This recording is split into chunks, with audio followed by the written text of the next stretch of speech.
चाहते हैं कि हम दुनिया में मगलूब ना हो के गालिब हो जाए। उसके लिए तो बहुत सारे उसूल है, बहुत सारी बातें हैं, घंटों तकरीर हो सकती है, लेकिन बड़े गौर और फिक्र के बाद जो मैंने जायजा लिया तो मैंने ये नतीजे पहुंचा कि अगर आज मुसलमान सिर्फ 2 चीजों पर अमल कर ले तो खुदा की कसम आज भी हम हुकूमत कर सकते हैं। सबसे पहले यह अहद कर ले हर मुसलमान कि हम 5 वक्त की नमाज पढ़ेंगे, और जाहिर है जब नमाज पढ़ेंगे नमाज के बाद दुआ भी करेंगे, इसलिए कि नमाज के बाद दुआ क्या है, यह इबादत का मग़ज़ है। और दूसरी चीज़ मैं कहता हूँ हर नौजवान ये अहद कर ले कि मैं अपनी इस्लामी पहचान, इस्लामी आइडेंटिटी को नहीं छुपाऊंगा। मतलब ये कि मैं दाढ़ी रखूँ। तकलीफ में है और जो तेरा इनकार करते हैं, तेरे अलावा 365 बातिलाने माबूद को पूजते इबादत करते हैं, वो आज खुशहाल है। याद रखिए अल्लाह के नबी फरमाते हैं कि दुनिया काफिर के लिए जन्नत है और मोमिन के लिए कैद खाना, और ये मौत उस कैदी की आज़ादी है। जब मोमिन इस दुनिया से मौत के जरिए आज़ाद होता है तो जैसे कैदी कैद से आज़ाद होकर फिर जहाँ चाहे वहाँ फिरता है, उसी तरह मोमिन की हालत है कि दुनिया के कैद खाने से निकलता है, आलम बरज़ख में जाता है, फिर जन्नत में जाएगा तो जन्नत में जहाँ चाहे वहाँ सैर करे। और काफिर के लिए ये क्या है, दुनिया गोया जन्नत है, इसलिए वो आज़ाद है ऐशो इशरत में।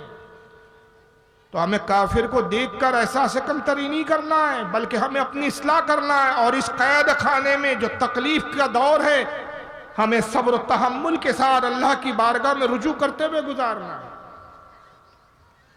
आज हमारे पास वक्त है, अभी सांसें हैं हमारे पास। अल्लाह जाने किस शख्स की, आप में से, मेरी, आपकी, किसकी, न जाने कौन सा वक्त आखिरी सांसों का आ जाए। हम में से कोई नहीं जानता कि किसकी कब मौत आने वाली है, कोई अपनी मौत से वाकिफ नहीं।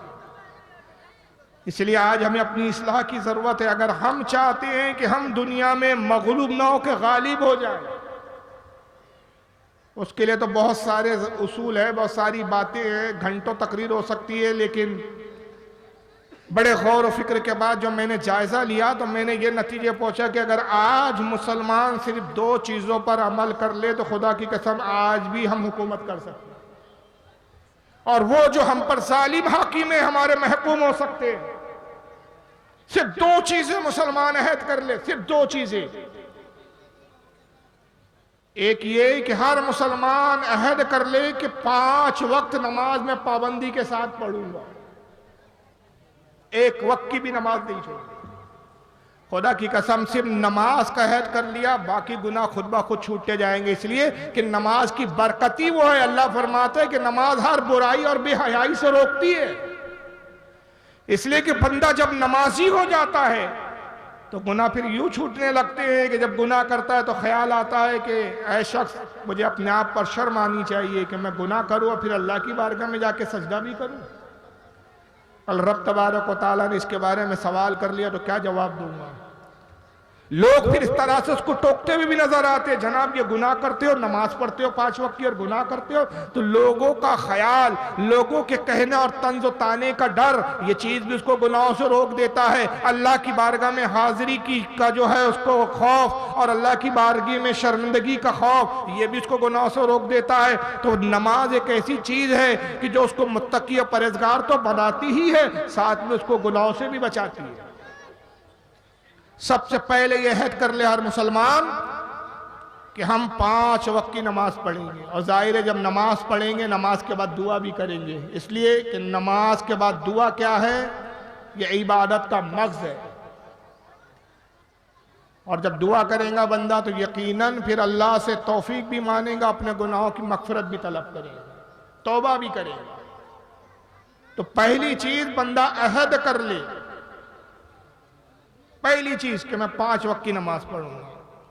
और दूसरी चीज मैं कहता हूं हर नौजवान ये अहद कर ले कि मैं अपनी इस्लामी पहचान, इस्लामी आइडेंटिटी को नहीं छुपाऊंगा। मतलब ये कि मैं दाढ़ी रखूंगा। अब दाढ़ी रखने में क्या हिकमत है, क्या फजीलत है, इस पर तो मैं बहुत घंटों बोल सकता हूं। आज हमारी जिल्लत की ये वजह है कि आज हम अपने आप को मुसलमान जाहिर नहीं करना चाहते। हमने अपनी अपनी पहचान ऐसी बना रखी है कि लोग हमें गोया मुसलमान ही ना समझे। दूसरी चीज ये कि हम दाढ़ी रखने का ऐड कर ले बस। लेकिन आज का नौजवान 2 चीज अगर कर ले खुदा की कसम, तो मैं कहता हूं कि आज भी हम गालिब आ सकते हैं। तो हमें हर सुन्नी को गुनाहों से तौबा करना है, मगर कुछ वो लोग हैं जिनको बदअकीदी से भी तौबा करना चाहिए। कुछ लोगों को बदअकीदगी से भी तौबा करनी चाहिए, इसलिए कि अगर बदअकीदगी साथ में हो तो फिर कोई तौबा कबूल नहीं होती, बदअकीदगी साथ में हो तो नमाज भी कबूल नहीं होती, बदअकीदगी साथ में हो तो दाढ़ी रखना भी मकबूल नहीं हो सकता। बदअकीदगी एक ऐसा जुर्म अजीम है कि उसके होते हुए कोई नेकी काम नहीं आती, कोई तौबा कबूल नहीं होती। और बदअकीदगी क्या है? बदअकीदगी यह है कि अल्लाह रसूल की शान में अदना सी भी तौहीन, अदना सी भी गुस्ताखी, यह बदअकीदगी की तरफ बंदे को ले जाती है। और सिर्फ यही नहीं कि हम तो गुस्ताखी करते नहीं हैं, गुस्ताखों को अच्छा समझना और गुस्ताखों के साथ रहना यह भी खसारे का सबब है।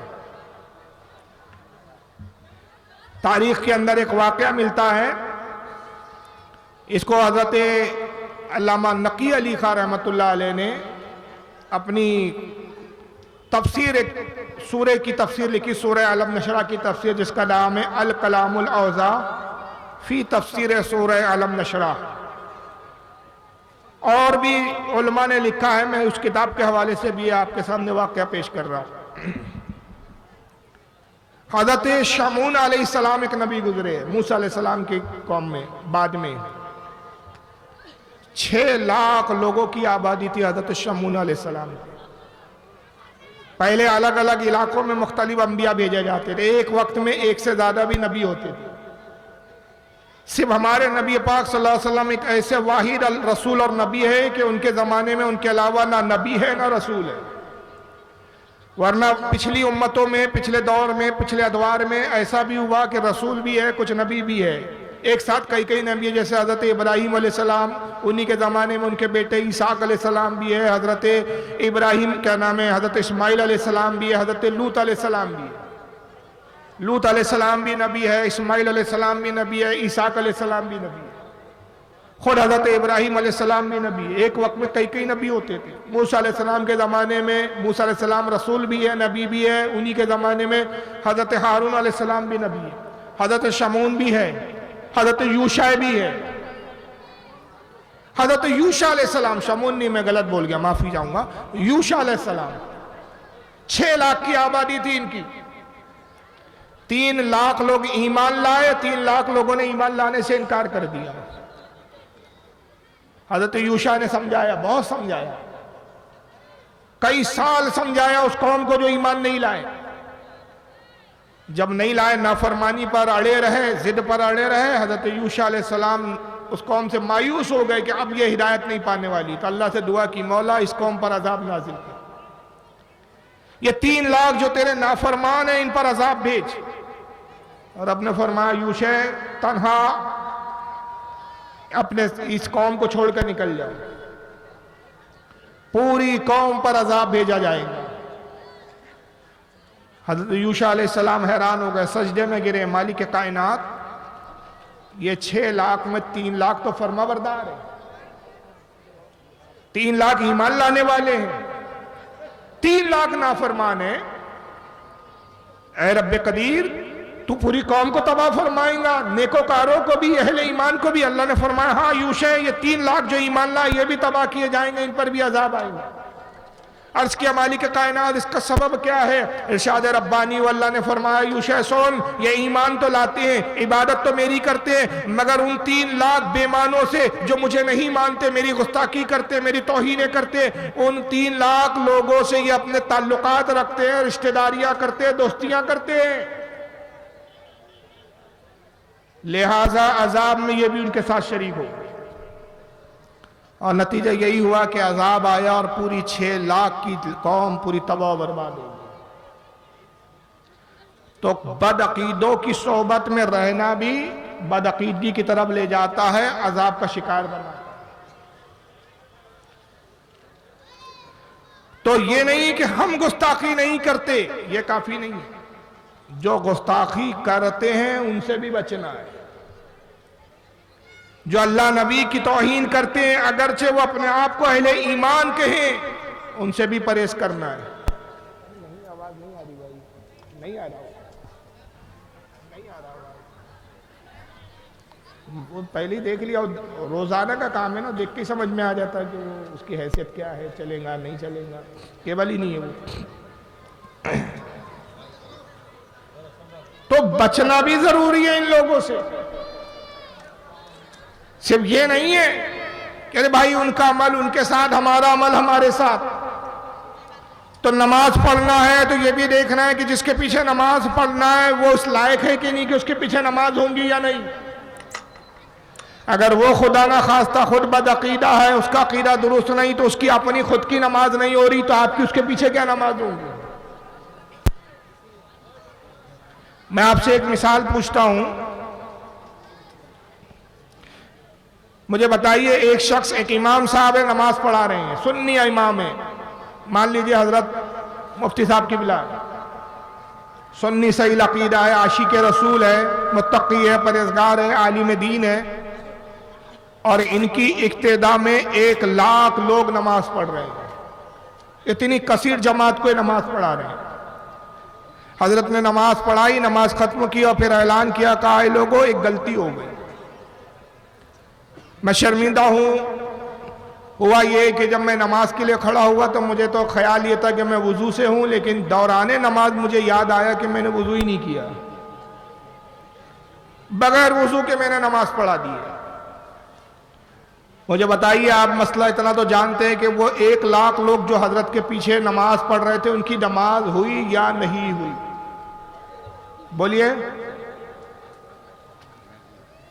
अरे बोलिए भाई, नहीं हुई ना कि हो